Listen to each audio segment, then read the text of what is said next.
Bom, olá! É interessante. Ao invés de eu fazer o quadro dentro de casa, eu fazer no ar livre, junto com a natureza. O livro que eu vou falar agora é Vidas Secas, de Graciliano Ramos. Um livro extraordinário. Existem algumas críticas em cima do livro com relação à forma que ele é escrito, porque para algumas pessoas ele pode surtir de maneira muito seca. E realmente é uma leitura que, quando a gente vê, tem um aspecto mais robusto. Só que isso é algo necessário no cenário do livro. O livro, ele ter esse aspecto mais seco, condiz com a história, que são de pessoas secas, em um lugar seco e em um momento seco, no sentido de comoção, comoção das pessoas do local. Ele fala sobre uma família de 6 pessoas lá do Nordeste. O patriarca, de certa forma, desta família é o Fabiano, um cara robusto, grosseiro, mas isso condiz com a realidade que ele foi situado, o ambiente, onde foi um ambiente em que todo momento ele tinha que prezar por sobreviver e não por nunca teve uma educação, seja ela escolar ou de âmbito social, de comportamento. Aí, o livro conta também de sua esposa, sim, a Vitória, que também, por sua vez, é uma mulher muito arrogante, grotesca, mas no ambiente do livro nos mostra como o local onde ela se situa e tudo que acontece em sua história é o meio que o motivo pelo qual as pessoas agem dessas formas mais robustas. Isso me fez analisar também até um aspecto do próprio Nordeste, onde tem sempre aquele dizer que existem os peões, as pessoas do Nordeste elas são mais grosseiras e isso vem da história, porque o que Graciliano Ramos nos conta neste livro é uma narração de uma cultura, o que acontece lá. Ele não conta algo que seja distinguido da realidade. É a verdade pura e crua. Por isso que o livro é tão seco, para se assimilar tão bem quanto o local onde eles dizem, especificadamente dos sertões nordestinos. Sim, a Vitória tem 2 filhos, o filho mais velho e o filho mais novo. Estes não têm nome, e isso por 2 motivos. Representa todas as crianças de lá e até um certo ponto do Brasil. Representa as sensações que essas crianças sentem quando elas não são vistas como gente, quando elas não são observadas, não são valorizadas e muitas não são dada a oportunidade de, como seus pais, obter um ensino e educação. Como eu disse, não só escolar, mas também social, comportamental. Mas existe um 5º membro da família, que este sim tem nome. E é uma cachorra, a cachorra-baleia. Ela tem nome, mas as crianças não. Por quê? A cachorra-baleia é o personagem, podemos dizer até principal de todo o livro. É o personagem mais humanizado de toda a história, enquanto os outros são animalizados. A cachorra consegue exprimir o seu sentimento e seu pensar no livro. Embora seja um animal, os papéis trocam e os seres humanos ao invés de expressar, eles se fecham. E quando vão dizer, silabar algo, é por grunhidos muitas das vezes. Não existe realmente uma conversação. Por isso que o livro também se torna mais seco ainda. O sexto membro desta família é o papagaio que late.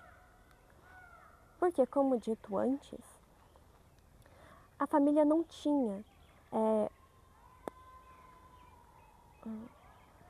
informação para passar entre si. Eles no seu âmbito familiar não conversavam. Então, o papagaio só tinha a cachorra para se espelhar. Então, o papagaio latia como um animal. Esses são os 6 membros da família. Começa, a princípio, em uma cena que eu achei muito violenta, escrota, absurda. Que era o Fabiano pensando em matar o seu filho mais novo. Porque ele estava fazendo birra no meio do caminho e assim atrapalhando toda a caminhada. Mas dá para entender a criança. Tava um calor escaldante, com fome, os pés doendo, sem realmente uma piseira. E aí o que acontece? Fabiano pensa em matá-lo, só que de algum modo ele desiste. Ele era um homem muito grosseiro. Em muitos momentos da história a gente analisa e pensamos que ele pode ser até mau. Só que o que seria mau e bom se o ambiente em que ele estava, aquilo era considerado algo de se fazer. Não era ser bom ou ser ruim. Era simplesmente o normal. Então, com isso, em um certo momento, eles param debaixo de uma árvore e lá comem as últimas sobras de comida. Em um outro momento da história, o menino mais velho, ele descobre sobre a palavra inferno. E aí ele fica pensando o que seria o significado daquilo. O que seria realmente o inferno? Ele até pergunta à mãe dele, só que a mãe dele não dá muito bola para as questões que ele trazia. Fica brava, até dá um cascudo nele. Em certos momentos, diz um pouco sobre um lugar quente, frio, maldoso, onde as pessoas sofrem. E o menino queria saber um pouco mais onde seria este lugar. A gente já passou por ele? Aí, no decorrer desses pensamentos, ele lembra desse ponto da história, no comecinho, onde eles sentam debaixo dessa árvore. E ele diz que talvez aquele seja o inferno. Um lugar quente, escaldante, onde as pessoas queimam e sofrem. Então, depois dessa árvore, eles prosseguem a caminhada. Em um certo momento, eles encontram uma fazenda abandonada. Então, eles decidem ali se abrigar. Surge um rastro de esperança no coração de Fabiano, pensando que ali ele poderia se restaurar com sua família. A seca passaria, viria chuvas e o ambiente ficaria úmido e ali ele cuidaria dos animais e da fazenda. Sonhou demais. O dono da fazenda chegou e já chegou expulsando todo mundo, mas então Fabiano decide acordar com ele um contrato, onde nesse contrato ele trabalharia na fazenda, cuidaria dos animais que ali estariam e em troca seria pago, receberia salário por aquilo e moraria na fazenda. O dono da fazenda concordou. Eles marcaram quanto que receberia Fabiano. E assim seria. Até aí, este fazendeiro nunca ia na fazenda. Só quando era para xingar Fabiano. Mas xingar porque Fabiano fazia coisas erradas ele consertava algo errado? Não. Era porque ele queria mostrar autoridade. Ele se sentia bem com isso. E Fabiano tinha que abaixar a cabeça e ouvir calado. Ele achava aquilo ridículo, mas o que ele poderia fazer? Era um simples empregado. Tem 2 momentos em que Fabiano encontra o seu chefe, quando ele vai na fazenda reclamar do trabalho de Fabiano e quando Fabiano vai receber seu dinheiro, que este toda vez era diminuído um pouco mais.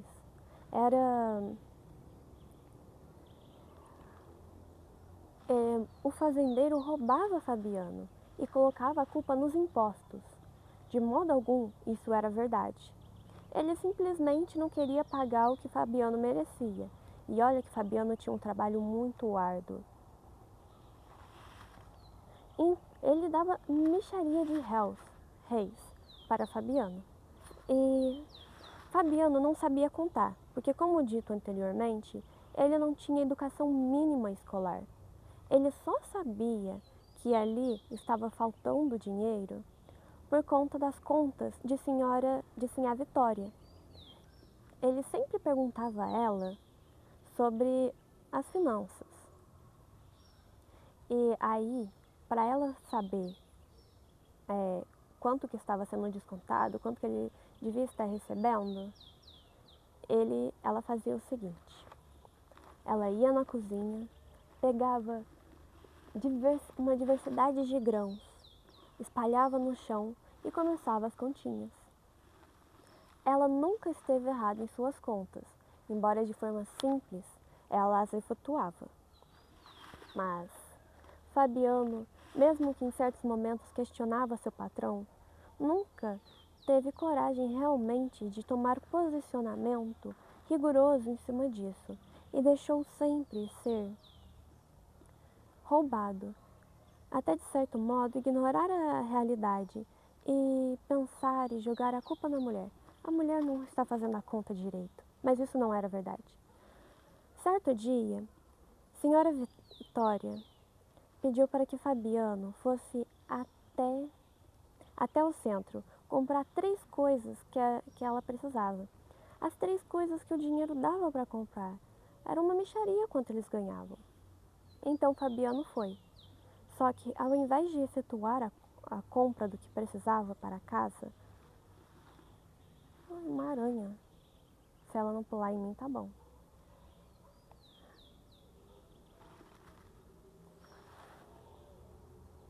Bom, uma aranha verde. Ao invés dele efetuar a compra, ele foi em um bar e acabou gastando tudo com jogos e com bebida. Quando ele tomou noção de si, ele realmente pensou que conseguiria ganhar, mas nenhum jogo desse tipo se ganha. Ao tomar noção de si, ficou bravo com a situação, ainda mais que era culpa dele. Tentou sair raivoso do local, só que o soldado amarelo parou ele. E, sem motivo algum realmente, começou a cutucar a onça com vara curta. Ele já estava irado pelo que aconteceu. E persistiu por muito tempo as insinuações do soldado amarelo, que estavam atordoando a sua cabeça. O humano que é humano não aguentou ele não aguentou a atordoação do soldado amarelo e xingou a mãe dele. Aí o soldado ficou irado e jogou ele em cana. E começou um capítulo onde Fabiano ficava pensando sobre o ocorrido. Ele realmente não tinha culpa, de certo modo, do que acontecera. Afinal, ficou por muito tempo o soldado enchendo o saco dele sem ele realmente ter feito nada para isso. E quando ele colocou Fabiano na cadeia, ele ficou refletindo sobre a vida. E ele começou a se comparar com algumas pessoas que estavam lá, alguns presos e uma mulher, uma mulher do job que estava cheia de pulgas. E ele ficou estressado com aquela comparação. E então ele faz a reflexão que eu acho mais tênua de toda a história. Eu vou ler para vocês a reflexão dele com a sua atual situação. Ouviu o falatório desconexo do bêbado. Caiu numa indecisão dolorosa. Ele também dizia palavras sem sentido, conversava à toa. Mas irou-se com a comparação. Deu marradas na parede. Era bruto. Sim, senhor. Nunca havia aprendido, não sabia explicar-se. Estava preso por isso? Como era? Então mete-se um homem na cadeia. Porque ele não sabe falar direito? Que mal fazia a brutalidade dele. Que isso, aranha? É muito legal, cara. Parei pra raciocinar isso agora. Ela tá assim, ó, tá aqui no meu celular, ela pula e ela volta. Pula e volta. Ok, vamos continuar onde está. Então mete-se um homem na cadeia porque ele não sabe falar direito? Que mal fazia a brutalidade dele? Vivia trabalhando como um escravo, desentupia o bebedouro, consertava as cercas, curava os animais. Aproveitara um casco de fazenda sem valor. Tudo em ordem. Podiam ver. Tinha culpa de ser bruto? Quem tinha culpa? Essa parte, essa fala, esse quem que ele analisa, quem tinha culpa? Me trouxe, no momento que eu li, um insight, um desbloqueio. Porque se parar para analisar esse quem tinha culpa, eu não sei ao certo se o leitor queria realmente dizer isso.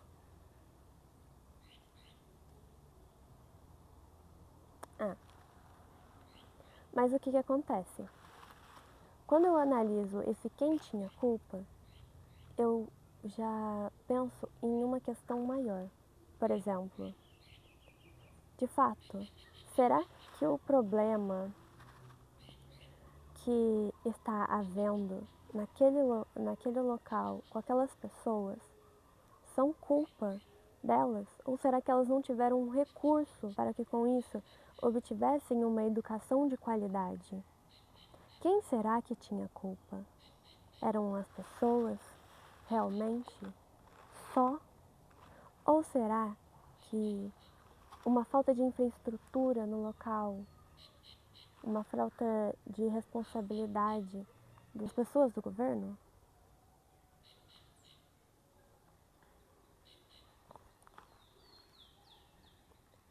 Será que era a culpa das pessoas, do governo? Eu acho que é uma questão dupla. Quem tinha culpa? Se não fosse aquilo, nem sabia. O fio da ideia cresceu, engrossou e partiu-se. Difícil pensar. Vivia tão agarrado aos bichos, nunca vira uma escola. Fica a questão, até mesmo para você ir responder. Quem realmente tinha culpa? Ele vivia com os bichos, agarrado neles. Nunca vira uma escola, por isso não conseguia defender-se, botar as coisas nos lugares. O demônio daquela história entrava-lhe na cabeça e saía. Era para um cristão endoidecer. Se lhe tivessem dado o ensino, encontraria meio de entendê-la. Impossível. Só sabia lidar com os bichos.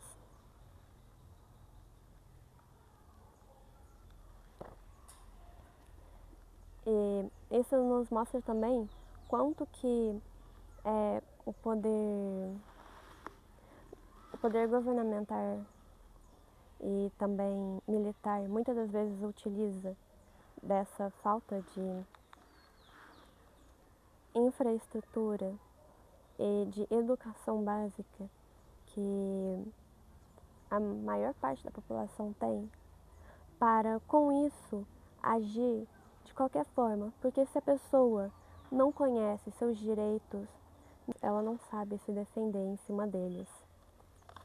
E é por isso que é tão bom não educacionalizar a população, porque assim você pode agir como quiser, já que ela não vai saber se aquilo está realmente certo ou errado, que como ele diz, ele não tem certeza se o motivo daquilo, ele tenta entender, talvez seja a falta de escolaridade dele. Isso é um questionamento muito profundo, que tem raízes muito fortes no nosso país. O que mostra aqui é uma coisa que devemos analisar para ontem, entender os nossos componentes sociais e por que eles são desse jeito, para... Olha que lindo! Para não acontecer que nem aconteceu com ele, talvez de outras formas, mas por não entender a situação, por falta de entendimento de seus direitos, como princípio, ser submetido a algo que não é correto. Eu acho que é passarinho que fez xixi em mim, não tá pingando nada.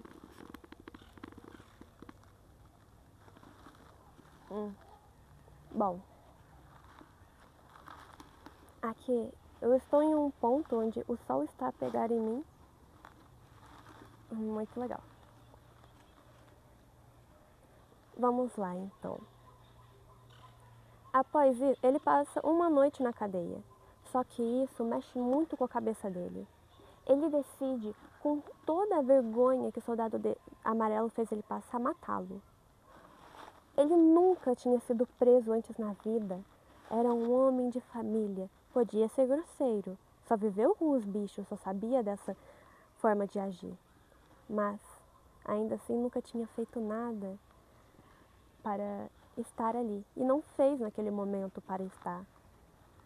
Então, com tudo aquilo que aconteceu e o soldado gozejando dele, ele decide matá-lo. E ele fala, a partir desse momento da história pra frente, sobre a morte dele, sobre a morte desse soldado amarelo e a sua raiva interna. Depois que ele sai, ele vive a vida dele normalmente. Mas então entra um capítulo novo na história. A cachorra-baleia, a mais humanizada de todo o grupo, está doente. Ele acredita que ela morrerá rapidamente, porque ela estava muito ruim. A sua pele estava com buracos.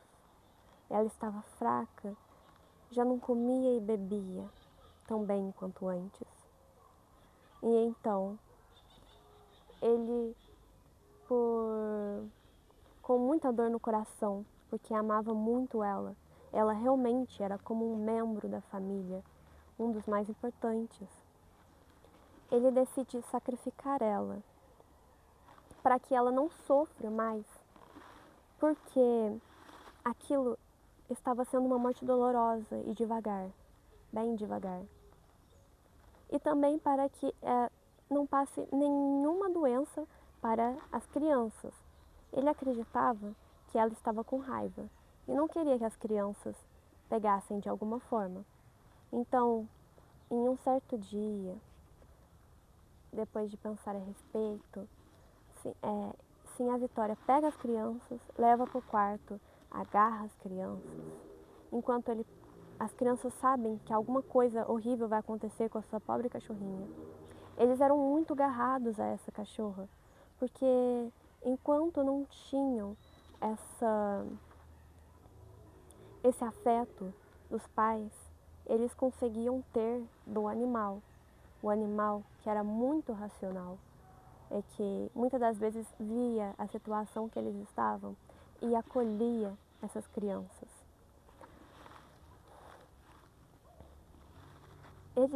Quando eles percebem que algo horrível vai acontecer, eles tentam se soltar de sua mãe, gritam, berram.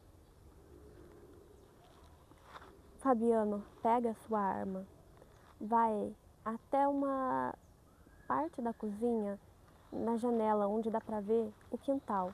Lá está a cachorrinha, desconfiada, como sempre. Ele aponta para ela, dá o primeiro tiro. A cachorra se assusta. Ela corre, vai para trás de uma árvore. Ele se zanga com aquela atitude. Como ela pode desviar? Eu tô tentando fazer algo que é certo. E então ele pula a janela, vai até ela. Em um certo momento ele dá um outro tiro e acerta. Mas pega a perna dela. E então, cachorra-baleia. Ao invés do que Fabiano queria, que é que ela tivesse uma morte rápida e não dolorosa, acontece o total oposto disso. Após esse tiro na perna, ela tenta fugir e ela foge e tenta ir, mesmo mancando, para um lugar onde ela poderia se esconder na palha. Estava com raiva de Fabiano, mas ainda assim o amava. Ela retinha esse sentimento, ao mesmo tempo de ódio, de querer mordê-lo. Só conseguia pensar em quanto gostava dele. Tenta chegar a esse lugar onde ela poderia descansar em paz. Mas ela nunca o alcança. Ela acaba caindo no meio do caminho, sentindo seu corpo fraco. Fabiano, em um certo momento, a encontra ela. Ele sabia que tinha dado um tiro na perna, só que depois ele a deixa, porque ele pensa que ela já tinha morrido. E essa não era a verdade. Ela estava parada, bem parada, mas não estava morta. A morte de cachorra-baleia é considerada a morte mais triste, mais bem escrita do clássico da literatura brasileira. Ela mostra pra gente muita dor. A morte e o final dela é narrado com ela sentindo o cheiro das preias. Preias eram alguns animaizinhos que ela caçava em dias que não se tinha comida e havia fome. Ela tinha vontade de correr até a colina para pegar as preias que ela sentia o cheiro, que ela sabia que não podia deixar o alimento escapar no ambiente de seca onde eles se encontravam. Mas ela não tinha forças. Em certos momentos ela escuta a família dentro da casa, Fabiano, as crianças. Ela fica tonta, raiva, mas ao mesmo tempo tão triste, ao mesmo tempo ela sente uma questão de perdão, porque eu amava. Era o seu humano. E aí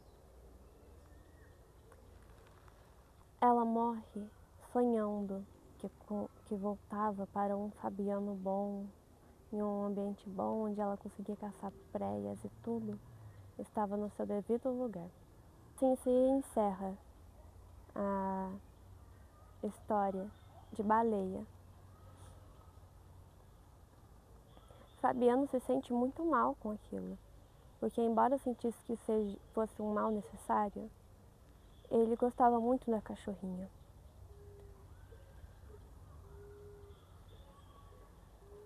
E aí, depois disso, os dias foram passando e passando. Até um certo momento onde ele sai para procurar um animal que fugiu da fazenda. E aí, lá no meio do nada, da caatinga, se esbarra com o tal soldado amarelo. É um capítulo inteiro dele pensando nesta situação, como seria uma morte dolorosa, que ele tinha certeza que efetuaria. E chegara o momento, ele estava com o facão, mas disso não precisava, só lhe bastava as unhas. Só que então, num impasse, quando o soldado se aproximou, até com um pouco de receio, pois estava desarmado em um lugar que não teria tanta coragem quanto na cidade de enfrentar alguém. Então, ao invés de Fabiano, com esta ação, executar o que queria, ele tira o chapéu, abaixa a cabeça, se curva e ensina o caminho para o soldado amarelo, dizendo: governo é governo. Fico feliz que ele não executou o ato que ele pensara, pois isso não é sinônimo de ser um homem.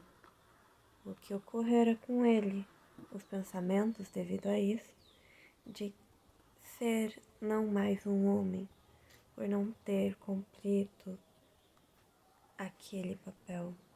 E essa foi a última vez que ele viu o soldado amarelo. Bom, existem algumas partes da história que narram e tenham significados bem interessantes por trás, mas eu não explorarei eles com total vigor. O que eu quero dizer agora, antes de dar a conclusão da história, eu quero dizer sobre uma coisa interessante. Eles não dormiam em camas normais, dormiam em camas de vara. E sim, a Vitória tinha uma grande vontade de dormir em camas como o de seu Tomás, da Bolandeira, que era um moço muito inteligente, que morreu porque a sua inteligência não o deu capacidade para sustentar a seca. Mas ele sabia de cabo a rabo e possuía muito conhecimento. Ele tinha uma cama de gente, ela não, e seu marido não. E ela ficava pensando que ela precisava dessa cama para ser como outras pessoas, outra gente. Essa é uma parte interessante da história, que nos mostra que ao mesmo tempo que ela estava naquela situação, ela não sentia conformidade. Seu marido, sim. Ele não tinha uma visão de querer prosperar em cima disso, melhorar a sua situação da mesma forma que ela tinha. No final da história, vem uma grande chuva, cai água e eles ficam preocupados porque a água chega até a cerca e eles pensam: a água vai subir demais e vão ter que se mudar para um monte. Bom, isso não acontece, só que acontece algo pior. A grande seca volta, os gados morrem, ficam escassos. O lugar que já era árido se transforma novamente em terra dura e poeira. Então, Fabiano, infelizmente, com muita tristeza, tem que partir, mas também estava devendo demais ao seu chefe, aquele que roubava o dinheiro dele. O chefe pensou que seria lucrativo, não dar todo o dinheiro e Fabiano sempre ter que pedir mais e assim sempre estar em dívida. Mas então, com isso e a atribuição de tudo que estava acontecendo, que eram as alpercatas chegando, aves, os, os, as aves que comem a carne de bichos mortos ou quase isso, ele decide partir. E ele arruma a mala e vai com sua família. A conversa estava silenciosa, estavam cheias de bagagem, mas então, sim, a Vitória rompe esse silêncio e começa a conversar. Para Fabiano, embora ele não gostasse muito disso, naquele momento foi algo bom. Então eles continuam viagem. Em um certo momento, sem água, com muita sede, Fabiano diz saber onde haveria uma fonte que eles poderiam beber água, mas ele só imaginava que isso existiria. Não se diz na história se ele realmente sabia, mas ele fala tanto que chega a parecer verdade para ele. E nesse fim de história, ele alucina ou sonha, um pouco como a cachorra-baleia quando morreu, que sonhava em um futuro próspero com o seu dono. Ele sonha que conseguirá chegar à cidade, sempre em direção ao sul, e que lá sua família teria prosperidade, seus filhos conseguiriam ter escolaridade e ele teria uma casinha onde seria feliz. Não se sabe ao certo se isso ocorreu, mas, ao meu ver, isso não ocorreu. E eles talvez nunca tenham chegado realmente ao centro, porque, como eu já disse antes, nem sequer ele tinha certeza se sabia de onde haveria fonte. Então, a história se finaliza assim. Talvez o final não tenha agradado muitas pessoas, mas para mim agradou. Trouxe uma margem de possibilidades, onde você pode pensar como Fabiano, talvez positivamente, que ele tenha conseguido sair dessa situação, ou talvez um pouco mais logicamente, onde talvez isso não tenha sido um fato, por causa que a viagem que eles faziam durava mês e dias. Então, a probabilidade deles conseguirem passar por esses territórios sem certeza de água é muito ínfima. Bom, e foi este o livro Vidas Secas. Ele tem várias influências no dia atual, porque o que ele fala do passado reflete o presente de modo que talvez até, de certa forma, igual. E também um pouco do futuro, se parar para pensar nas secas que acontecem hoje em dia. Talvez o árido que existe no sertão do Nordeste passe a ser um futuro para outras regiões em que isso não é uma preocupação. Bom, foi isso. Fico muito feliz por ter me escutado até aqui. Muito obrigada. Não esqueça de dar o like. É muito importante. E até mais. E me conte o que você achou da minha narração. Se foi boa, se foi ruim. Se eu pendi em algum momento e o que eu posso melhorar. E foi isso. Agora eu vou me dar permissão para mostrar um pouco de como é belo aqui, onde eu estou. Eles dois velhinhos acabando-se como uns cachorros, inúteis, acabando-se como baleia, que iriam fazer, retardando-se temorosos. Chegariam a uma terra desconhecida e civilizada, ficariam presos nela, e o sertão continuaria a mandar gente para lá. O sertão mandaria para a cidade homens fortes, brutos como Fabiano, sem a Vitória e os dois meninos.